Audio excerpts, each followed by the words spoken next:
What is SQL?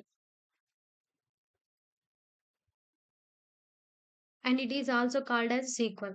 అసలు SQL అంటే ఏంటో తెలుసుకునే ముందు ఒక చిన్న ఎగ్జాంపుల్ చూద్దాం. ఏంటంటే a shop with 20 customers. A shop with 20 customers. So, ఇక్కడేంటంటే ఆ షాప్ ఓనర్ ఏం చేస్తాడంటే ఈ 20 కస్టమర్స్ యొక్క డీటెయిల్స్‌నేంటి ఎక్సెల్ షీట్స్‌లో కానీ, స్ప్రెడ్ షీట్స్‌లో గానీ ఇట్లాగా స్టోర్ చేసుకోవచ్చు. ఎందుకంటే ఇక్కడేంటి మనకి స్మాల్ అమౌంట్ ఆఫ్ డేటా ఉంది కాబట్టి.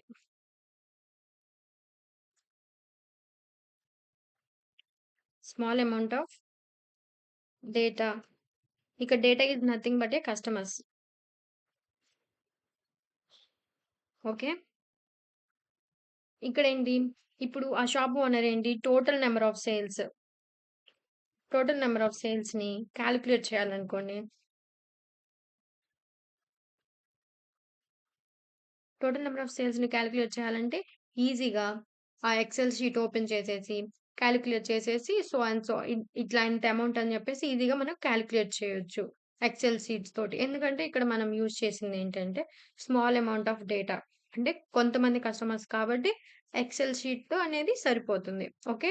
ఇప్పుడు ఇంకొక ఎగ్జాంపుల్ తీసుకుందాం. A company, a company with 30,000,000 30,000,000 customers. ఇక్కడేంటంటే కంపెనీ విత్ 30,000,000 కస్టమర్స్ కదా! అక్కడేంటి షాప్ ఓనర్ ఏంటి 20 కస్టమర్స్‌ని స్టోర్ చేయడానికి ఎక్సెల్ షీట్స్‌ని యూజ్ చేశాడు. ఇక్కడ మనకేంటి 30,000,000 కస్టమర్స్ ఉంది. 30,000,000 కస్టమర్స్ అనేది ఎక్సెల్ షీట్స్‌లో స్టోర్ చేయగలుగుతామా? నో. Not possible.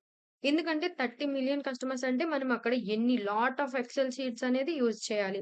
అదే విధంగా ఇక్కడ మనము టోటల్ నంబర్ ఆఫ్ సేల్స్ అనేవి కాలిక్యులేట్ చేయాలనుకోండి. ఫర్ సపోజ్ ఇప్పుడు మనం ఎక్సెల్ షీట్సే యూజ్ చేసాము. ఈ 30,000,000 కస్టమర్స్‌ని దాంట్లో స్టోర్ చేయడానికి.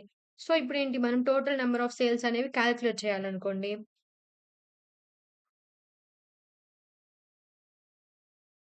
ఇక్కడ ఈ total number of sales calculate చేయాలంటే ఏంటి? మనం ఫస్ట్ ఏంటి? దాని ఫస్ట్ ఎక్సెల్ షీట్‌ని ఓపెన్ చేయాలి. తర్వాత సెకండ్ వన్, తర్వాత థర్డ్ వన్ అట్లాగా సో అండ్ సో చాలా అంటే చాలా ఎక్సెల్ షీట్స్ అనేవి ఓపెన్ చేసి, దాంట్లో టోటల్ నంబర్ ఆఫ్ సేల్స్ ఎంతున్నాయో మొత్తం కాలిక్యులేట్ చేయడానికి ఏంటి, మనకి టైం వేస్ట్ అవుతది.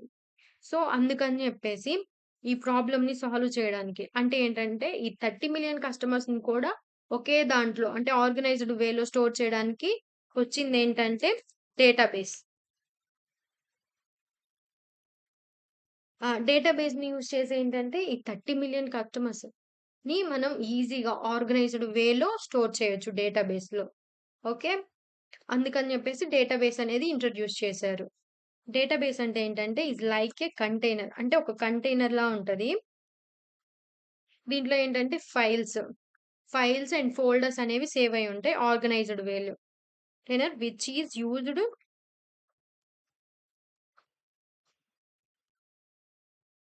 To store data in organised way. Okay.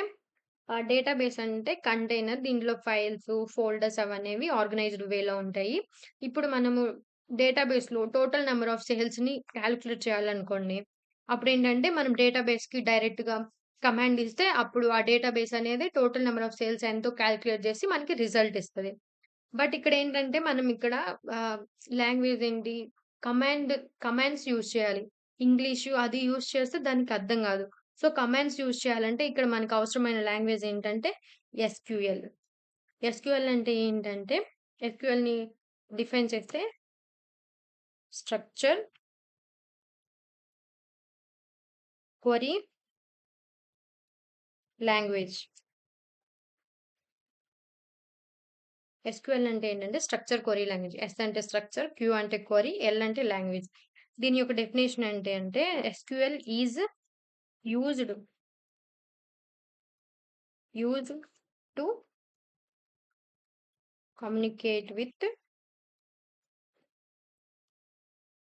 Communicate with database. DB is nothing but a database.